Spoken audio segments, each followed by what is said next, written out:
Vendredi 10 février 2023, Elise Moon s'est confiée, dans les colonnes du magazine France Dimanche, au sujet de la rupture qui a marqué le début de son année 2022. Une séparation qui lui a inspiré un roman de reconquête. L'année 2022 a été marquée pour Elise Moon par une rupture douloureuse. En juillet, il avait en effet révélé avoir beaucoup souffert de la fin d'une histoire d'amour. « J'ai eu une rupture il n'y a pas longtemps et j'ai hésité entre un album et un roman », avait-il expliqué sur l'antenne de RTL. De cette douleur, Elise Moon a choisi de faire éclore un nouveau projet artistique. Ainsi qu'il a écrit un nouveau roman intitulé Compter jusqu'à toi. Je pense que le fait d'avoir fait le documentaire sur la maladie d'Alzheimer de mon père qui m'a incité à aller chercher des choses très personnelles. Aussi, j'ai profité de cette histoire d'amour qui s'est mal terminée, comme toutes les histoires d'amour, pour aller assez loin.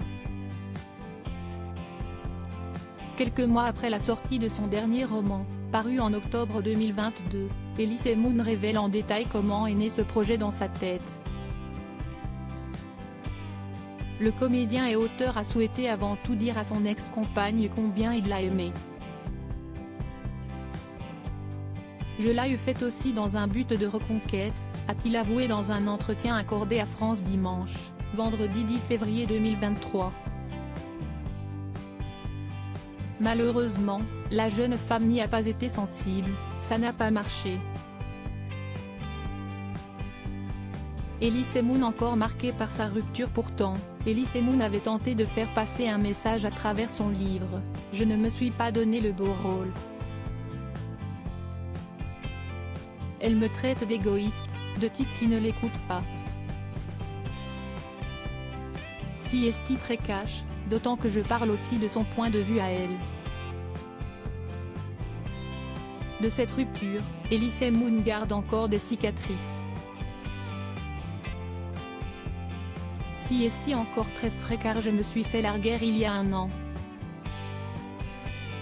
Mais bon, je ne suis pas le seul à m'inspirer de ruptures amoureuses. Brel a écrit Ne me quitte pas et elle n'est pas revenue non plus. Quand j'étais plus jeune, j'avais écrit un recueil de poèmes qui s'appelait Plaisantriste. Je n'ai pas vraiment changé et le syndrome du clown triste n'est pas une légende. Souhaitons-lui que l'année 2023 soit un peu plus joyeuse.